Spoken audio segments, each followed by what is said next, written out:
Ito yung isa sa magagandang bahay dati.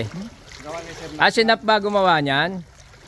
Isa to sa pinakamodelong bahay dito sa Town and Country dati. Sayang ano? Nakita nyo nangyari. Naging dahil yan sa paglubog.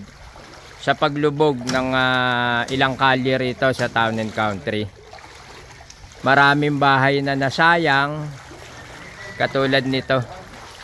Town and Country, dating pinakamagandang subdivision sa buong Bulacan. Ngayon, maganda pa rin naman yung harapan. Pero yung mga gilid-gilid niya, kumbaga ito sa tao, isang napakagandang babae na merong sakit na kanser. Pagka tinignan mo yung loob ng katawan nito, puro sakit na pala. Ayan, nandito tayo ngayon sa kanto ng Cadena de Amor at Jasmine, Corner Jasmine. Wow, doon tayo nang galing.